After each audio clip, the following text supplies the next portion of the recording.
झूठ पानी कहो प्रणाम जोगी झूठ पानी। बोले सदगुरुदेव भगवान की, बोले वृंदावन बिहारी लाल की, श्रीमद् भागवत महापुराण के। श्री राम कथा के रसिक प्रिय तेज पुंज कपिबीर आय सुवासन लीजिए पवन पुत्र महावीर।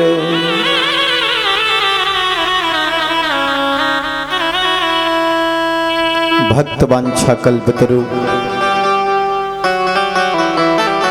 करुणानिधि दया के सागर अनंत कोटि ब्रह्मांड के नायक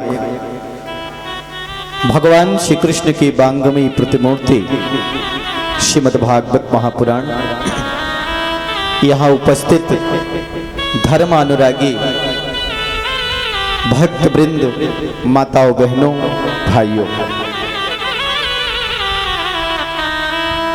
भगवान की असीम कृपा है, भगवान की अनुकंपा है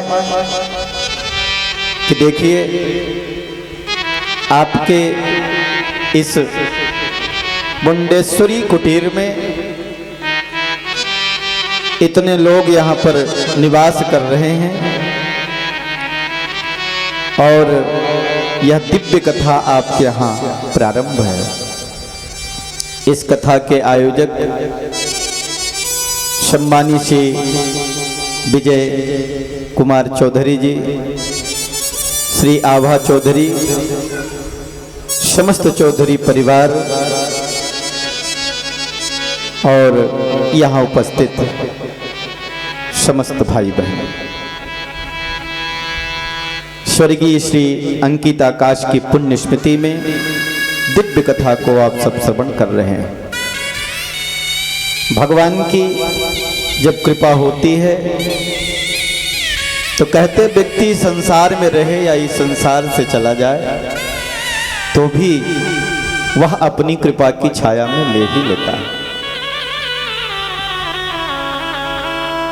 ये संसार क्या है, ये दुनिया क्या है, हर व्यक्ति आया है, एक न दिन हर किसी को जाना ही है।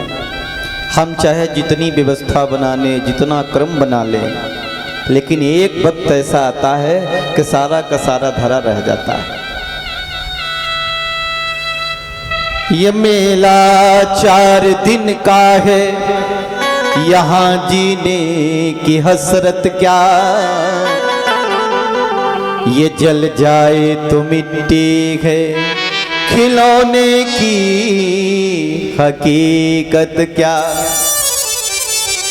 बहुत मजबूत हाथों से कभी भी छूट सकता है, अरे इस खिलौने का क्या भरोसा, कभी भी टूट सकता है। इस खिलौने का कोई भरोसा नहीं, कब टूट जाए, कब साथ छोड़ दे। ये दुनिया एक मेला है, ये मेला 4 दिन का है, यहाँ जीने की हसरत क्या, ये जल जाए तो मिट्टी है, खिलौने की हकीकत क्या। बहुत मजबूत हाथों से कभी भी छूट सकता है, अरे प्यारे इस खिलौने का क्या भरोसा, ये कभी भी टूट सकता है, कोई भरोसा नहीं। कल आप लोगों ने गोकर्ण जी अपने पिताजी आत्मदेव जी को समझा रहे थे, वो कथा को सुना। आत्मदेव जी जो धुंधकारी के भी पिता हैं, यद्यपि असली पिता तो नहीं है, पर वैसे तो व्यवहार में तो पिता है ही है। धुंधकारी के कृत्य को देख करके और गोकर्ण के उपदेश से जंगल में चल गए, वन में चल गए, भगवान का ध्यान किया, कीर्तन किया, भगवान के धाम को चल गए।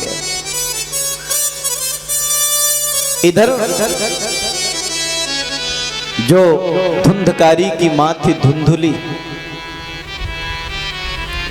क्योंकि धुंधकारी ने सारे पैसे सारे धन तो यूं ही उड़ा दिया। हमने कल निवेदन किया था ना, पूत सपूत तो का धन संचय, अपूत कपूत तो का धन संचय। पुत्र अगर आपका बुद्धिमान है तो धन संचय करने की जरूरत नहीं, इकट्ठा कर लेगा।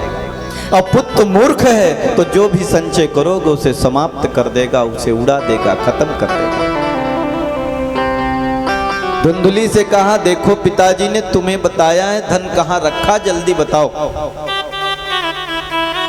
बेचारी धुंधुली क्या कहती, उसने कहा नहीं बताओगी तो मारकर कुएं में डाल दूंगा। डर के मारे खुद ही कुएं में कूद गई। और देखो बचा कौन, धुंधकारी अकेला कुएं में कूद कर मर गई मां। 5 वेश्याओं को घर में लाया।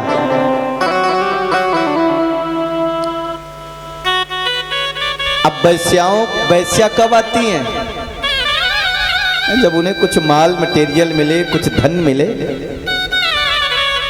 राजा के यहां चोरी किया, वेश्याओं को धन दिया। शराब पी करके रात में सो रहा था। वेश्याओं ने कहा आज इसने राजा के यहां चोरी की है, कल फिर कहीं चोरी करेगा और एक न एक दिन ये पकड़ा जाएगा। काफी धन लेके आया है, क्या करें? बोले मार दो इसको, क्योंकि इसके साथ हम भी तो पकड़ी जाएंगी। तो एक वैश्या दौड़ी दौड़ी गई और जो लकड़ी का चैला होता ना, जो अग्नि में लगाते हैं लकड़ी, देखो जलाने के लिए, उसी को उठाया, चूल्हे में से निकाला और ले जाकर के सर पे मारा एक लकड़ी, और जैसे मारा बड़े जोर से चिल्लाया। एक वैश्या दौड़ी दौड़ी गई और जलते हुए अंगारे चूल्हे से निकाल के लेके आई और उसके मुंह में ठूस दिया और उसकी मृत्यु हो गई। धुंधकारी मर गया, बोरे में भरकर जमीन में गाड़ दिया। लोगों ने कहा धुंधकारी जी कहाँ गए? बोले हमारे प्रियतम परदेश गए पैसा कमाने के लिए। प्यारे भाई बहनों, धुंधकारी मारा गया और मरने के बाद वो धुंधकारी भयंकर प्रेत हो गया। गोकर्ण जी तीर्थ यात्रा करते करते पता चला कि मेरा एक भाई था वो भी मर गया, तो घर में तो कोई है नहीं, चल करके देखें तो सही। जाकर के गया में पिंडदान किया, वापस आए घर में और देखो आंगन में ही चारपाई डालकर लेट गए। लेकिन वो धुंधकारी तो प्रेत बन गया था, कभी हाथी के रूप में, कभी भैंसे के रूप में, कभी भेड़ के रूप में बार बार प्रकट होता।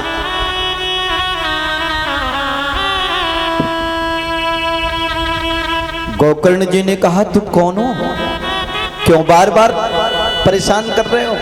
ऐसा लग रहा है तुम कोई पापी आत्मा हो, अतिप्त आत्मा हो। और देखो वह धुंधकारी अपने रूप में प्रकट हो गया, बोलना चाहता था लेकिन मुंह से आवाज नहीं निकल रही थी। क्यों? क्योंकि उसका पाप इतना भारी था। गोकर्ण जी ने भगवान का नाम लिया, हाथ में जल उठाया और उसके ऊपर फेंका, तो जब उसके पाप का कुछ समन हुआ तो देखो वो बोल उठा प्रेत। अहम भ्राता त्वदीयस्मि धुंधकारीत नामतः स्वीकेनेव दोषेण ब्रह्मण त्वं नाशितं मया। अहम भ्राता त्वदीयस्मि धुंधकारीत नामितः। भैया देखो माई, मैं आपका भाई हूं धुंधकारी। धुंधकारी, हाँ कम करो भाई, कहाँ चल रहे क्या? बोले बांके बिहारी लाल की जय, श्यावर रामचंद्र की जय हो। भैया मैं प्रेत हो गया, मेरी आत्मा भटक रही है, मेरे मुक्ति का कोई उपाय करो।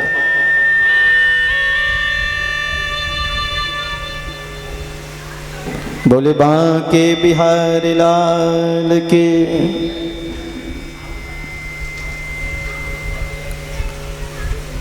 गोकर्ण जी ने कहा भैया जब मुझे पता चला,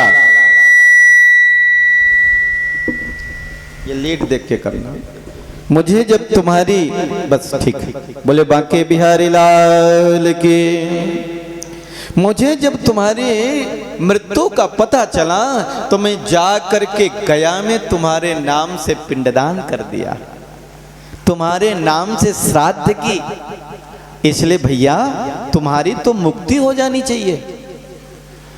धुंधकारी बोला भैया मैं इतना बड़ा पापी नहीं हूं कि गया में जाकर के पिंडदान कर लो मुक्ति हो जाएगी, मैं महापापी हूं। गया सादृशते नापि मुक्त्यर्थेन भविष्यति उपायं परम कश्चित्त्वं विचारय संप्रदम।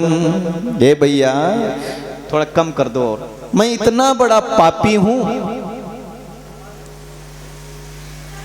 कि गया में आप जाकर के सैकड़ों पिंडदान करोगे तो भी मेरी तृप्ति होने वाली नहीं है, कोई और उपाय करो। अब व्यक्ति सोचता है कि मैंने, मेरे पितर जो गए दुनिया से, हमने उनके, कोई और बटन मत छेड़ना, उसी को कम करो बस। बोले बांके बिहारी लाल की। आवाज तीखी हो गई। सोचता यह है कि हमने पितरों का पिंडदान कर दिया, तर्पण कर दिया, अब तो हो गया, फिर अपनी मनमौजी से रहने लग जाता है।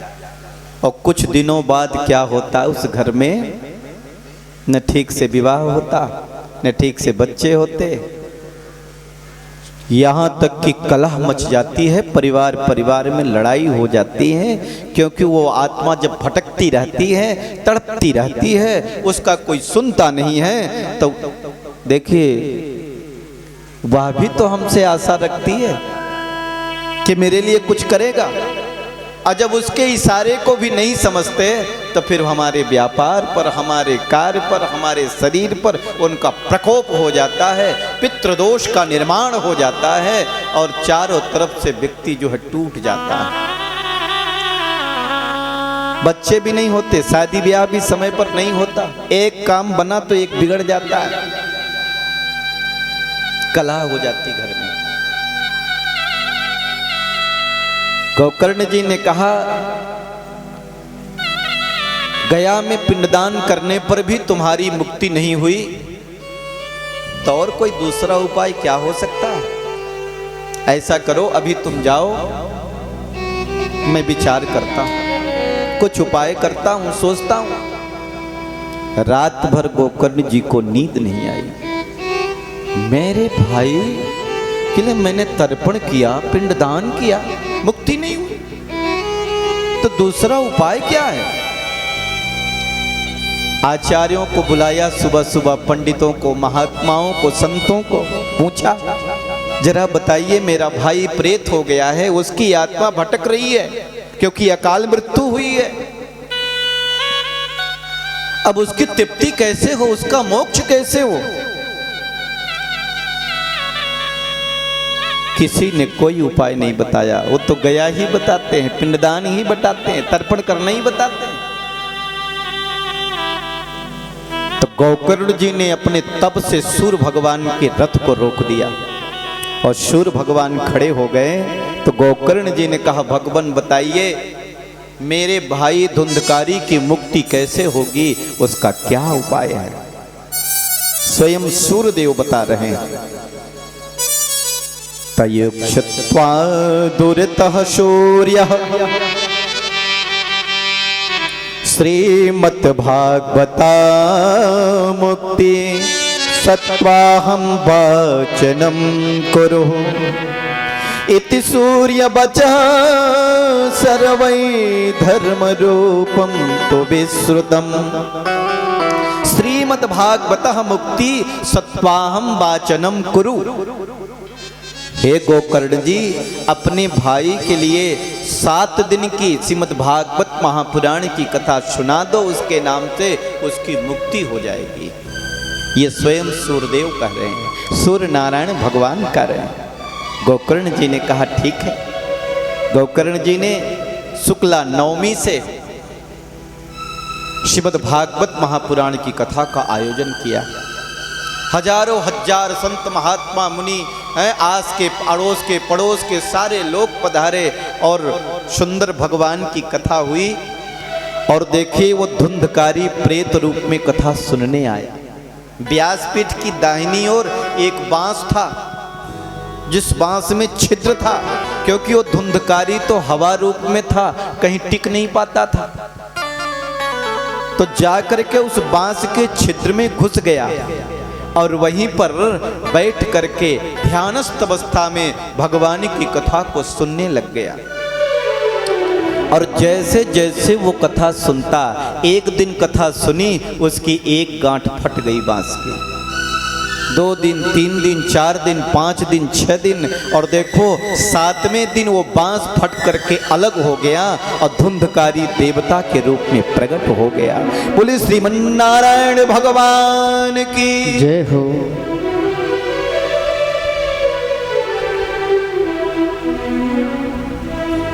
भगवान की बड़ी महिमा है।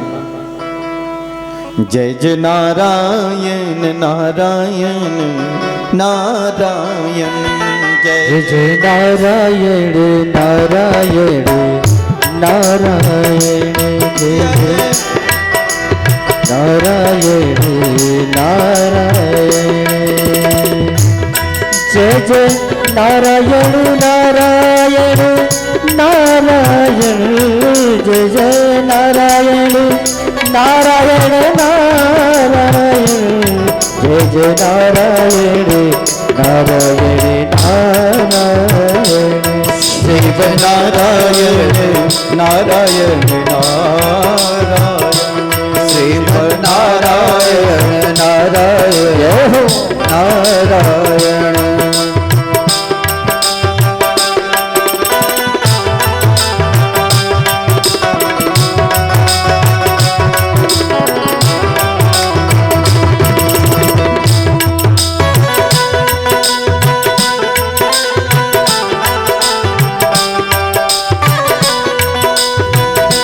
धुंधकारी भगवान के नाम का कीर्तन, दोनों हाथ आप लोग उठा के ताली बजाओ। हरे राम राम राम हरे हरे, हरे राम राम राम हरे हरे, हरे कृष्ण कृष्ण कृष्ण हरे हरे, हरे कृष्ण कृष्ण कृष्ण हरे हरे राम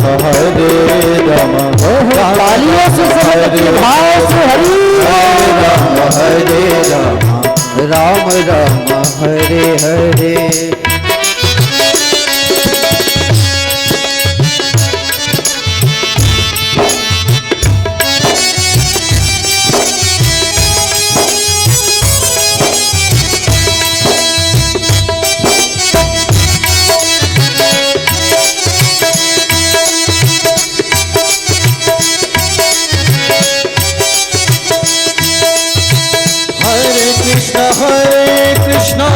कृष्ण कृष्ण हरे हरे, हरे कृष्ण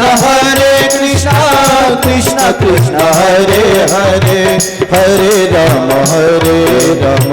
राम राम हरे हरे, हरे राम राम राम हरे हरे, हरे राम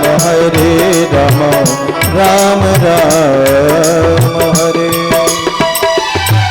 बोले श्रीमद्भागवत महापुराण की जय हो। वो धुंधकारी देवता के रूप में प्रकट हो गया और देखो स्वर्ग से विमान आ गया। धुंधकारी ने भागवत महापुराण की बड़ी वंदना की। धन्या भगवती वार्ता प्रेत पीड़ा विनाशनी, सत्ता हो अपि तथा धन्य कृष्ण लोक फल प्रद। ये धन्य है भागवत महापुराण, जिसके श्रवण मात्र से, स्मरण मात्र से पेट की पीड़ा को भी मुक्त कर देती है। और देखो 7 दिन की कथा सुनने के बाद ये भगवान के धाम को जा रहा है। वो भी विमान आ गए, वो भी पापी था, दुष्ट था। देखिए जब विमान आया, धुंधकारी ने गोकर्ण जी को प्रणाम किया, कहा भैया आपने तो कृपा कर दी, भगवान गोविंद की हम पर कृपा हो गई। मैं जैसा दुष्ट पापी जिसकी अकाल मृत्यु हुई वैश्याओं ने मार दिया, आज मैं भगवान के धाम को विमान पर बैठ के जा रहा हूं। ये भागवत महापुराण की कृपा है और महिमा है। लेकिन गोकर्ण जी ने, जो पार्षद आए थे भगवान के विमान लेकर ना धुंधकारी को ले जाने के लिए, उनसे प्रश्न कर दिया, अगर कथा सुनने से व्यक्ति को मोक्ष होता, विमान पे चढ़ के जाता है, तो कथा तो सबने सुनी है, तो फिर विमान तो सबके लिए आना चाहिए ना, एक ही विमान क्यों? अब जैसे आप लोग भी यहाँ कथा सुन रहे हैं, अब आप कहेंगे कि 7वें दिन विमान आएगा, जितने लोग बैठेंगे उतने सब बैठ जाएंगे विमान पर, चल जाएंगे हैं? तो सबके लिए विमान क्यों नहीं आया? सबके लिए आना चाहिए। एक बात आपसे कहें, हम आप कथा सुनने के लिए यहाँ बैठे हैं या सुना रहे हैं, तो क्या ये मन में सोच के सुन रहे हैं कि 7वें दिन भगवान के धाम जाना है? नहीं ना। और ये भागवत क्या है? कल्प वृक्ष की तरह है कि जो सोचोगे, जो चाहोगे वही तो होगा। धुंधकारी तो भाव से बैठा है कि हमें मोक्ष ही प्राप्त करना है। एक बार भगवान बुद्ध से उनके शिष्यों ने पूछा, भगवान ये बताइए लोगों का मोक्ष होता क्यों नहीं? भगवान बुद्ध ने कहा, मोक्ष चाहता कौन है? उनका क्या बात कर रहे हैं? तो देखो भगवान बुद्ध ने एक रजिस्टर दिया और जिसमें कई कॉलम बना दिए हैं। ये धन का कॉलम, ये शादी ब्याह का कॉलम है, ये गाड़ी बगला का, सब अलग अलग। और एक स्थान बनाया जिसमें से लिखा था मोक्ष। हाँ, कहीं में पुत्र, बोले जाओ घर घर पूछ के आया, बोले आपको क्या चाहिए? किसी ने घर मांगा, किसी ने मकान मांगा, किसी ने गाड़ी मांगा, किसी ने पुत्र मांगा, किसी ने कहा शादी हो जाए, और मोक्ष वाला कॉलम खाली का खाली, किसी ने नहीं मांगा। जब हम चाहते ही नहीं तो जरा बताओ विमान आएगा कहां से और हम जाएंगे कैसे? चाहेंगे तब तो। फिर सुनने में भी अंतर है। ये जो पार्षद भगवान के हैं ये कहते हैं सुनने में भेद है। क्या?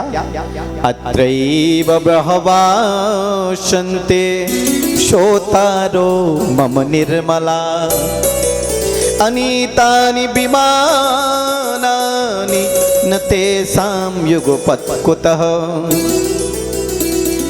श्रवणस्य विभेदेन फलभेदो अत्र संसितः श्रवणं तु कृतं सर्वैः वर्णैः तथा मननं कृतं। हे भगवान, हे गोकर्ण जी, श्रवण करने में, सुनने में भेद है। देखो धुंधकारी वायु का सेवन करके मात्र भगवान की कथा सुन रहा है। अब उसका एक ही ध्येय है, मुझे मोक्ष प्राप्त करना है। बाकी लोग तो बीच बीच में फोन में बतिया भी लेते हैं, थोड़ा इधर उधर देख भी लेते हैं, फिर आगे की भी सोच लेते हैं। अब केवल कथा भर नहीं ध्यान बैठे यहाँ है, मन कहीं और ही भटक रहा है। पता चला यहाँ बैठे मन तो बाजार में भटक रहा, मेले में भटक रहा, घर में पहुंच गया है। देखो यही कथाई में थोड़ी लगा रहता है। तो सुनने में भी भेद है। और पार्षदों ने कहा भगवान जब दोबारा आप भागवत महापुराण की कथा कहेंगे और जो लोग मोक्ष की कामना करके कथा को सुनेंगे उन सब के लिए विमान आएगा और सब भगवान के धाम को जाएंगे। और कहते हैं गोकर्ण जी ने पुनः श्रावण मास में दिव्य कथा कही और देखिए गोकर्ण के गांव के चींटी भी कुत्ते भी विमान पर बैठ करके भगवान के धाम को गए और गोकर्ण जी को लेने के लिए स्वयं गोविंद पधारे। बोले श्रीमन नारायण भगवान की जय। बोले वृंदावन बिहारी लाल की जय। सप्ताह विधि बताई है। बैठ जाओ बच्ची। भगवान की कथा की बड़ी महिमा है। वेद व्यास जी ने श्रीमद् भागवत महापुराण में भागवत की मंगलाचरण में भगवान की स्तुति की है। जन्मान दर्शयतोन्वयादितरत् स्वचार्थे सविज्ञः स्वराट तेने ब्रह्मघिदाययादि कवये मुह्यन्ति यत् सूर्यः तेजो वार्यमृदां यथा विनिमयो यत्र तिसर्गो मृषा द्वाम्ना श्वेन स्वदा निरस्तकुहकं सत्यं परं धीमहि सत्यं परं धीमहि। बोले बांके बिहारी लाल की जय हो।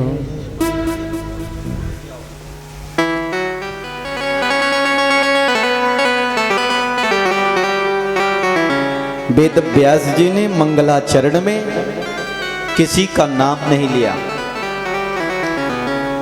रामचरितमानस में गोस्वामी तुलसीदास जी जब मानस की रचना करते हैं तो सबकी वंदना करते हैं। राम जी की वंदना, राम जी के पिताजी की वंदना, राम जी के माता जी की वंदना, अयोध्या धाम की वंदना और फिर करते करते कहते हैं भूत प्रेतों की वंदना, डकैतों की वंदना और चोरों की भी वंदना करना। और अंत में कहते हैं सिय राम मैं सब जग जानी करहु प्रणाम जोरि जुग पानी। सबको हम सिय और राम ही मानते और सबको प्रणाम करते हैं। लेकिन भागवत महापुराण में किसी का नाम ही नहीं लिया। जन्मान दर्शयतोन्वयादितरत् स्वचार्थे स्वभिज्ञः स्वराट। कहते हैं जिससे संसार की उत्पत्ति होती है, जो ये संसार का पालन करता है और जिसमें ये सारा संसार समा जाता है, मैं उसकी वंदना करता हूं। जिसके लिए बड़े बड़े कवि सूर्य भी जिसकी भी वंदना करते हैं वो ब्रह्मा नहीं है। मैं जिसकी कथा सुनकर जिनका चिंतन कर कर बड़े बड़े सूर्य भी मोहित हो जाते हैं, ऐसे प्रभु की मैं वंदना करता हूं। तेजो वारिमृदां यथा विनिमयो यत्र तिसर्गो मिषः। कभी कभी जब ये धूप होती ना रोड पर देखिएगा तो कभी कभी लगेगा कि पानी चल रहा है और कभी कभी रात्रि में ऐसे जाइएगा तो जहाँ पानी होगा वहाँ रास्ता दिखाई देगा और जहाँ रास्ता होगा लगेगा यहाँ तो पानी भरा हुआ है। भेद हो जाता है जल का स्थल में और स्थल का जल में और व्यक्ति गिर जाता है। दुर्योधन को यही तो समझ में नहीं आया था जब वो इंद्रप्रस्थ में पहुंचा था और द्रौपदी ने कह दिया अंधों के अंधे ही होते हैं। बोले बांके बिहारी लाल की जय हो। तो भगवान की जो कृपा है जिसकी अनुकंपा उसको समझना इतना सरल नहीं है। जो विभेद पैदा हो जाता है, बड़े बड़े सूर्य जिस पर मोहित हो जाते हैं। सत्य परम धीमहि जो त्रिगुणातीत है, जो सत्य है ऐसे प्रभु को नमन करते हैं। भगवान की वंदना सत्य में की गई। और सत्य कहाँ है? बोले सत्य ही धर्म है।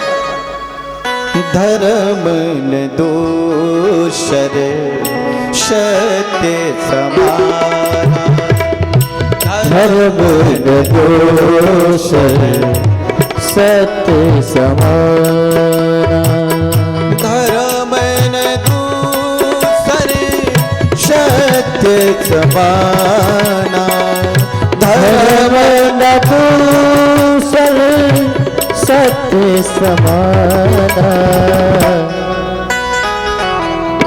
धर्म न दूसर सत्य समाना, आगम निगम पुराण बखाना, आगम निगम पुराण बखाना।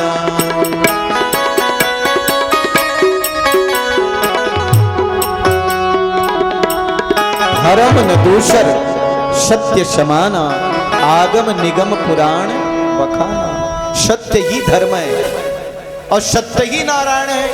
हम लोग सत्यनारायण की कथा सुनते ना, अच्छा उसमें लिखा हुआ विष्णु नारायण ना, सत्य नारायण। जो सत्य है वही नारायण है।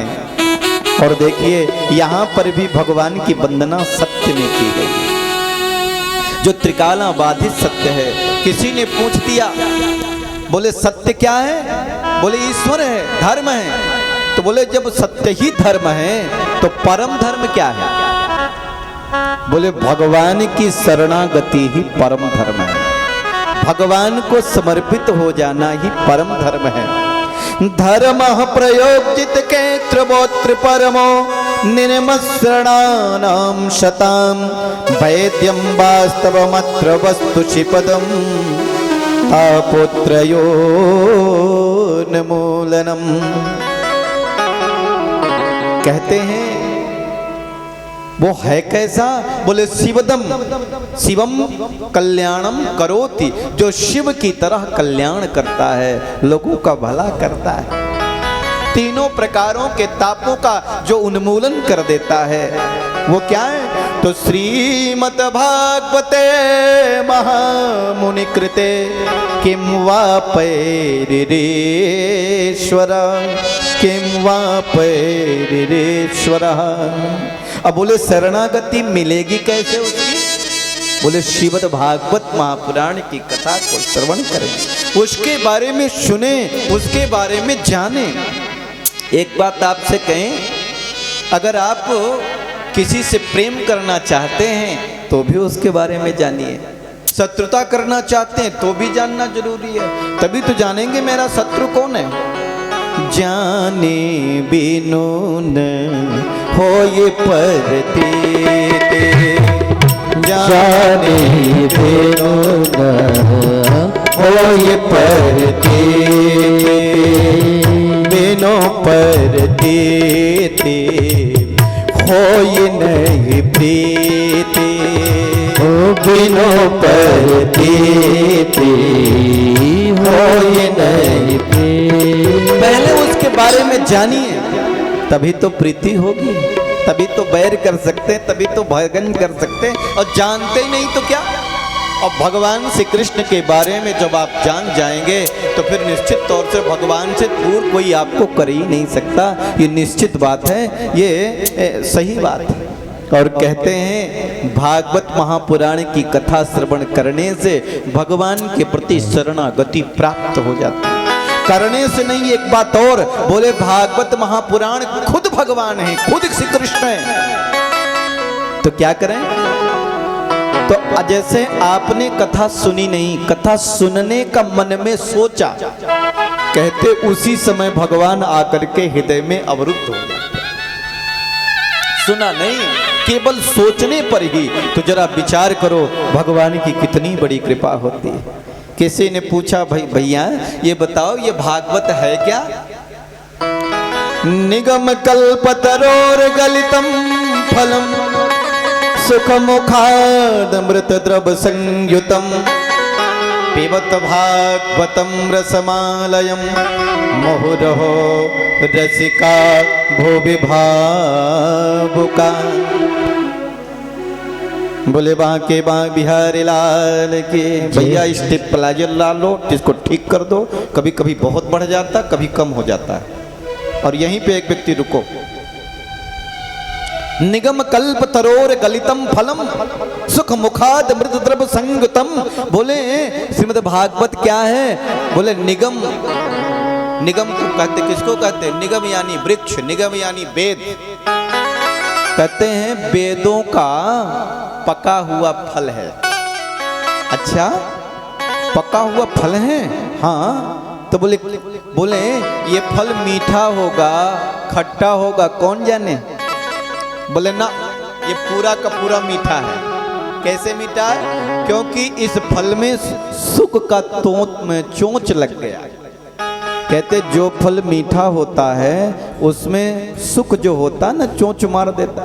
या ये कहो कि सुख उसी फल में चोंच मारता जो मीठा ही होता है। या ये कह लीजिए कि खट्टा फल भी अगर सुख का चोंच लग जाए तो भी वह मीठा हो जाता है, इसलिए मीठा ही है। अच्छा, तो जरा बताइए ये फल जो पका हुआ फल है और ये मीठा है, इसके अंदर है क्या?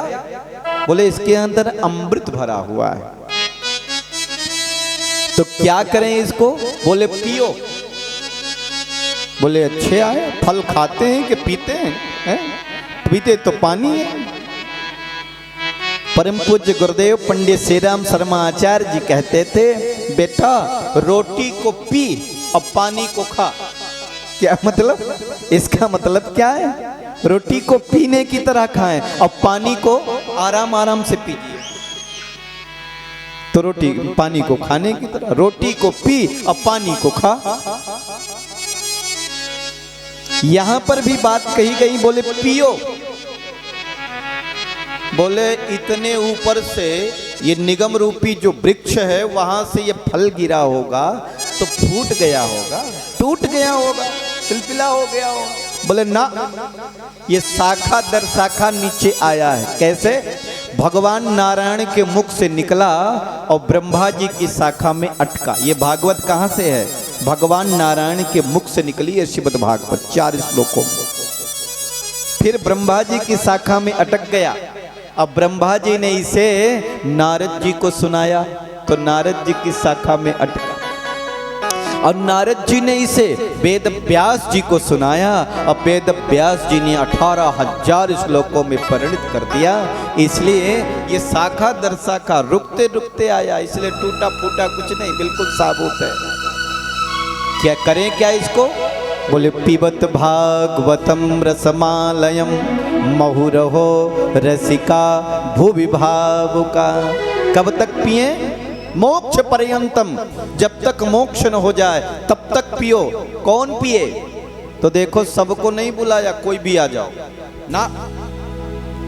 एक बात आपसे कहें, अन्याय से कोई अगर आपसे ज्ञान भी पूछे तो नहीं देना चाहिए। जिसकी श्रद्धा ही नहीं है अगर आप उसे कुछ बताओगे भी ना तो हंसी उड़ाएगा। अरे बच्चों को शांत करो, बार बार सिट्टी बजाते हैं। बोले बांके बिहारी लाल की।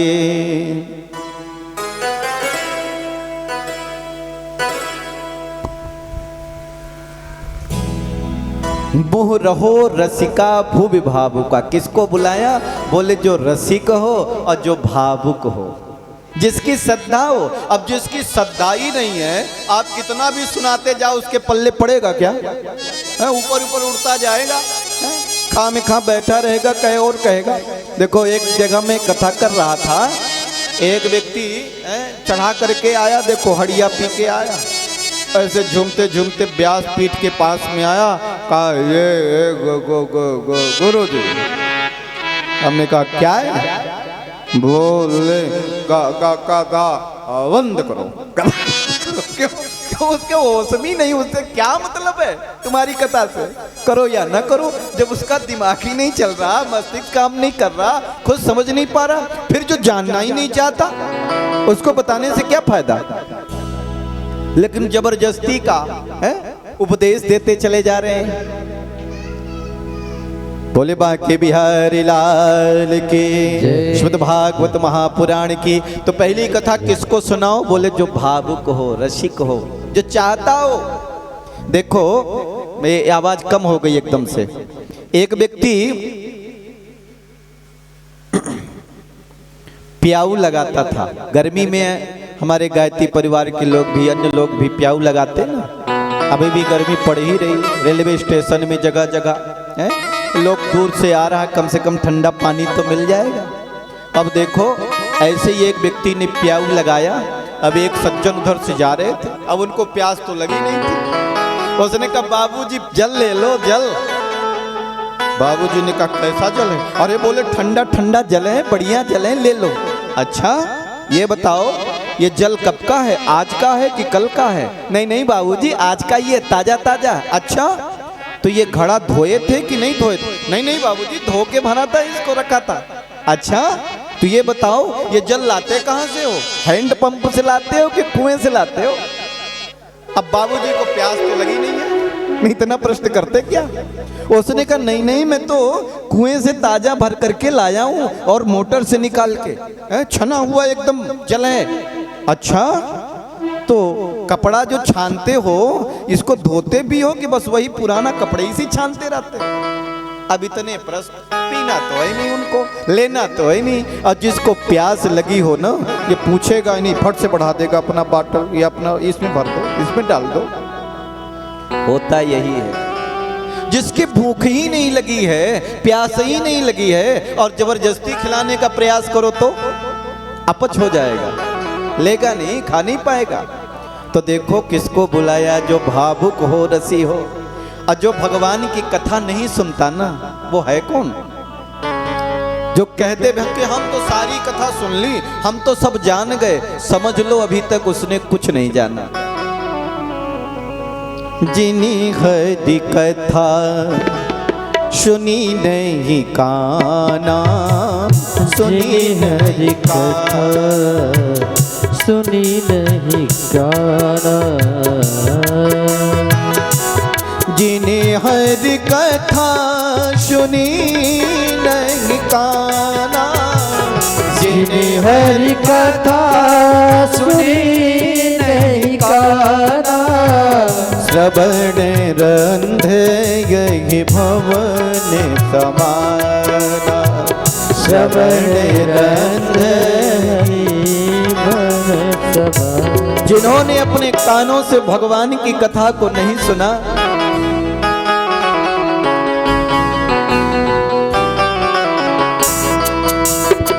उसके कान कैसे हैं? जैसे सांप का बिल।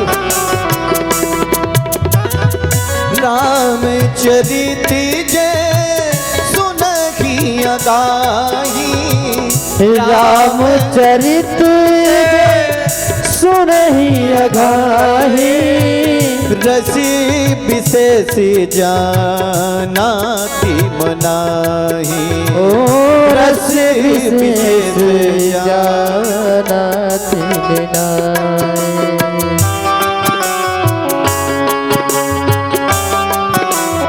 भगवान की कथा सुनकर जो कहे कि मैं अघा गया, मैं सब जान गया, समझो वो भगवान की कथा को समझा ही नहीं, राम चरित्र को जाना नहीं, कृष्ण चरित्र को जाना ही नहीं।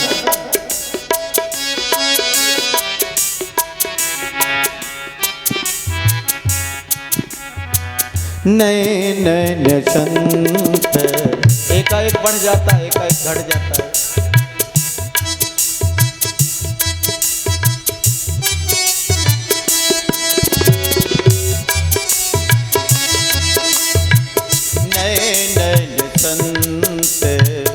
दर्श नहीं देखा, ओ नैन संत दर्श नहीं देखा। लोचन मोरे पंख कर लेखा, लोचन मोरे पंख कर लेखा। लोचन मोरे पंख कर लेखा, लोचन लोचन मोरे पंख कर ले। जिन्होंने अपने नेत्रों से संतों का दर्शन नहीं किया, भगवान की कथा नहीं सुनी, उनके नेत्र कैसे हैं? तो जैसे एक मोर पंख है ना, अब इसकी आंख देख लो, आंख देखने के लिए है लेकिन दिखता नहीं है। जिन्हें हरि भगति हृदय नहीं आनी, जिन्हें हरि भगति हृदय आने। जीवत सब समान कई प्राणी, जीवत सब समान है प्राणी, जीवत सब समान ते प्राणी। जिन्होंने भगवान की भक्ति अपने हृदय में धारण नहीं किया, उनका जीवन तो यह है कि जीते जी भी मुर्दे के समान है। प्यारे भाई बहनों, भगवान की कथा अनंत है। कई प्रश्न श्रीमद् भागवत महापुराण में किए हुए। देखिए, श्रीमद् भागवत महापुराण में श्री सूत जी से शौनकाद ऋषि प्रश्न करते हैं कि भगवान ये बताइए कि महाराज परीक्षित ने कथा कब सुनी, कहाँ सुनी और क्यों सुनी? ये मैं सुनना चाहता हूं, ये मैं जानना चाहता हूं। कहते हैं ये उस समय की बात है जब कौरवों और पांडवों का युद्ध हो रहा था। बोले श्रीमद् भागवत महापुराण के।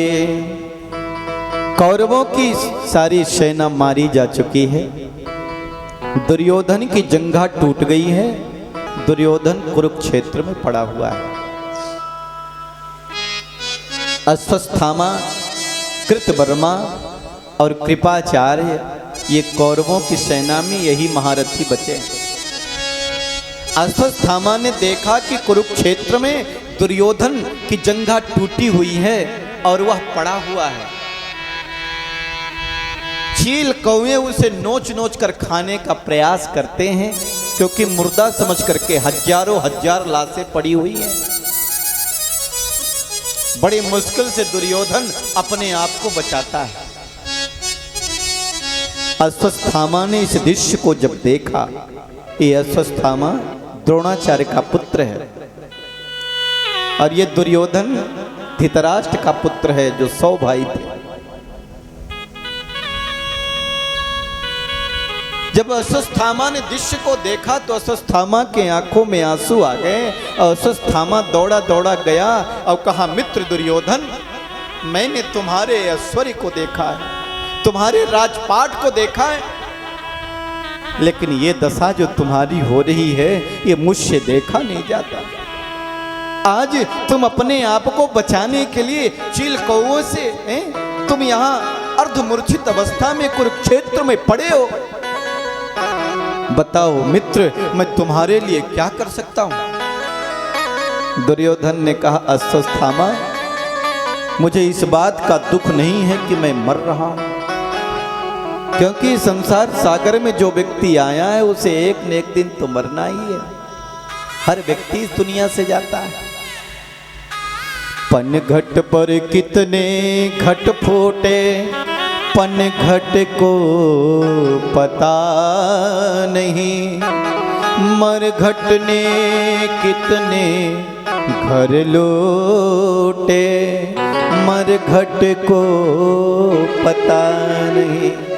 पनघट पर कितने घट फूटे, पनघट को पता नहीं, मरघट ने कितने घर लूटे, मरघट को पता नहीं।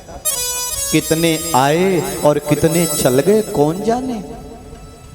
इसलिए मुझे इस बात का कष्ट नहीं है कि मैं मरने जा रहा हूं, एक न एक दिन तो मरना ही है। कल की जगह आज मर गया। दुख तो मुझे इस बात का है कि मेरे शत्रु थे 5 पांडव और मैं था 100 भाई। मेरे 99 भाई मारे जा चुके हैं, मैं भी मरने वाला हूं, लेकिन मेरे शत्रु 5 के 5 जिंदा हैं। यही दुख है। अश्वत्थामा ने कहा, मित्र मुझे आदेश दो, मैं आज ही रात्रि में ही जा करके और हमला करूंगा और उन पांडवों को मारकर आपके चरणों में रख दूंगा। आज मैं युद्ध के लिए जाऊंगा, रात्रि में हमला करूंगा। सोते रहेंगे तो सोते सोते मस्तक काट के लाऊंगा, आपके चरणों में रख दूंगा। दुर्योधन ने अपने रक्त से अश्वत्थामा के मस्तक पर टीका लगाया। अब कहा, अश्वत्थामा जाओ। अश्वत्थामा चल दिया। लेकिन एक बात आपसे कहें, जिसको बचाने वाला मेरा मुरलीधर हो, जरा बताओ उसे कोई मार सकता क्या? जाको राखे साइया मार सके ना कोई, बाल जो बाका कर सके जो जग बैरी हो। जिसको बचाने वाला मेरा मुरलीधर है, जरा बताओ उसे कौन मार सकता है? और पांडव जब शयन करने जा रहे थे तो भगवान श्री कृष्ण ने कहा, अरे पांडवों, आज विजय की रात्रि है, चलो शत्रु के शिविर में आज विश्राम करेंगे, आज कौरवों के शिविर में विश्राम करेंगे। और पांडव कौरवों के शिविर में चल गए। इधर द्रौपदी के 5 पुत्र अपने अपने पिता के समान दिखते थे। धर्मराज युधिष्ठिर का पुत्र धर्मराज युधिष्ठिर जैसा, अर्जुन का पुत्र अर्जुन जैसा, भीमसेन का पुत्र भीम जैसा, नकुल सहदेव का पुत्र नकुल सहदेव जैसा दिखता था। और देखो, अपने अपने पिता के बिस्तरा पर जाकर के सो गए। उनका अर्जुन का साला, ये कहिए कि द्रौपदी का भाई धृष्टद्युम्न भी आया और वह भी लेट गया। अश्वत्थामा रात के अंधेरे में आया, और जब अंधेरा था तो कोई क्या दिखेगा, उनका हो यही तो पांडव हैं। और वो बच्चे तो अपने पिता के समान दिखते थे। पांचों को एक एक बाण मारा, धृष्टद्युम्न को भी मार दिया और तलवार निकाली और उनका गला काट दिया और मस्तक लेकर के पोटली में लपेट करके बांध करके दौड़ा दौड़ा कुरुक्षेत्र में गया। और दुर्योधन से कहा, मित्र दुर्योधन, मैंने आज तुम्हारे शत्रुओं को मार दिया, मैंने पांडवों को मार दिया। दुर्योधन ने कहा, पांडवों को मार दिया? बोले हाँ। अच्छा, तुम तो ऐसे लग रहा पांडव कोई मूली गाजर हैं, दो उखाड़ के ला दिए।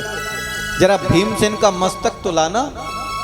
और देखो, वो अश्वत्थामा भीमसेन के पुत्र का मस्तक ले जाकर के दुर्योधन के हाथ में रखा। दुर्योधन अपने एक हाथ में ही भीमसेन के पुत्र का मस्तक लिया और ऐसे दबाया तो पिस गया। दुर्योधन ने कहा, अरे अश्वत्थामा, तूने ये क्या कर डाला? तूने पांडवों को नहीं, तुमने द्रौपदी के पुत्रों को मार दिया है। तूने भीमसेन के पुत्र पांडवों के पुत्रों को मारा है। आखिरकार ये भी तो मेरे ही पुत्र थे। अरे पांडव मेरे चचेरे भाई ही तो हुए, ये मेरे ही तो कुल के हुए, मेरे कुल में तो किसी को छोड़ा नहीं है। क्योंकि मुझे मालूम है भीमसेन का मस्तक कैसा है, भीमसेन का शरीर तो लोहे जैसा है। और दुर्योधन मर गया, प्राण का त्याग कर दिया। सुबह जब हुई, द्रौपदी, अर्जुन, नकुल सहदेव, भीमसेन, धर्मराज युधिष्ठिर, भगवान श्री कृष्ण आए और क्या देखा कि बस्तों पुत्रों के मस्तक कटे हुए, एक एक बाण उनके शरीर में छिदे हुए। माता शिशूनां निधनं सुतानां निशम्य घोरं परितप्यमान तदा रुदध्वास्य कलाकुलाची तां शान्तयन्याघ किरीटमाली माता शिशूनां निधनं सुतानां निशम्य घोरं परितप्यमाना अपने पुत्रों के निधन को सुन करके माता द्रौपदी के आंखों में आंसू भर आए और जोर जोर से चिल्ला के रोने लगी, हरे विधाता, मेरे बच्चों ने, मेरे पुत्रों ने किसका क्या बिगाड़ा, सोते हुए बच्चों को मार दिया। किसने मारा? अर्जुन दौड़े दौड़े गए और बच्चों के शरीर में लगे हुए बाण को निकाला और देखा, बोले ये बाण तो अश्वत्थामा का है।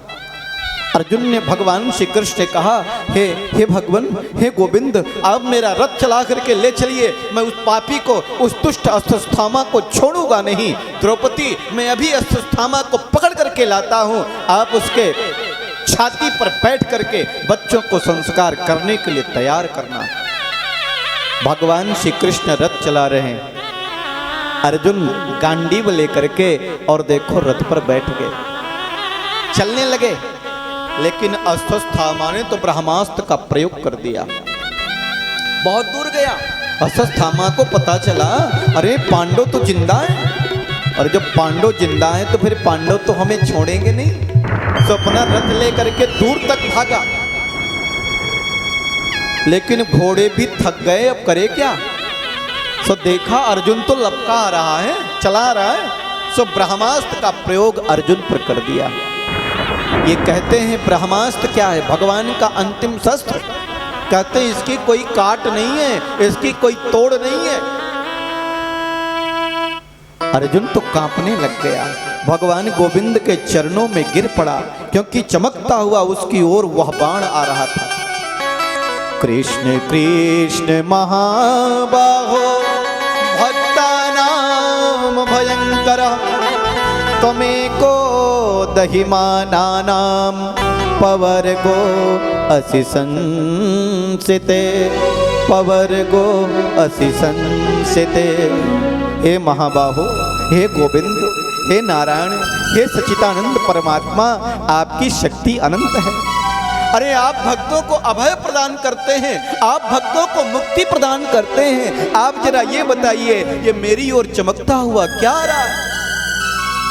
भगवान ने कहा, अर्जुन तुम बड़े भोले हो। अरे अश्वत्थामा ने तुम पर ब्रह्मास्त्र का प्रयोग किया है, और कहते हैं कभी कभी विष की दवा विष ही होती है, लोहे को लोहा ही काटता है। अगर किसी को काले नाग ने काट लिया है तो डॉक्टर के पास में जाएंगे तो काले नाग के विष का ही इंजेक्शन देता है, और अगर काले नाग ने काटा तो ठीक हो जाएगा, अगर काले नाग ने नहीं काटा तब तो फिर मर ही जाएगा। तुम भी ब्रह्मास्त्र का प्रयोग करो। अर्जुन ने भी भगवान श्री कृष्ण का ध्यान करके, परिक्रमा करके ब्रह्मास्त्र का प्रयोग किया, और दोनों ब्रह्मास्त्र आपस में टकराए, ऐसा लगा मानो प्रलय हो जाए। एक बात समझ लें, अश्वत्थामा को ब्रह्मास्त्र चलाना आता था, वापस करना नहीं आता था। और द्रोणाचार्य ने तो उसे कभी सिखाया ही नहीं।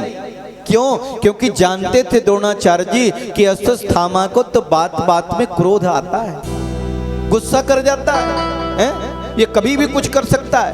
वो तो देखा देखी में सीख गया था। भगवान के कहने पर अर्जुन ने दोनों ब्रह्मास्त्र को वापस कर लिया, अश्वत्थामा को पकड़ लिया है, और देखो रथ से बांध दिया और घसीटते हुए लेकर के चल दिए। भगवान ने कहा, अर्जुन ये दुष्ट है, ये पापी है, इसे मार दो। भगवान अपने भक्तों की परीक्षा भी लेते हैं। अर्जुन ने कहा, भगवान मैं अभी द्रौपदी के पास चलते हैं, और घसीटते हुए अश्वत्थामा को लेकर के आए। और जैसे द्रौपदी माता ने अश्वत्थामा को बंधा हुआ, घसीटता हुआ देखा, द्रौपदी के मुख से निकल पड़ा, मुंचता मुंचता मेषु ब्राह्मणो नितराम गुरु सरहस्यो धनुर्वेद सविसर्गोप संयमः। मुंचता मुंचता में छोड़ दीजिए, मुक्त कर दीजिए। किसको? बोले अश्वत्थामा को। अरे ये बाल हत्यारा है, इसने बच्चों को मारा है, ये पापी है, ये दुष्ट है, इसे तो मार ही देना है। तुम कह रही हो छोड़ दे?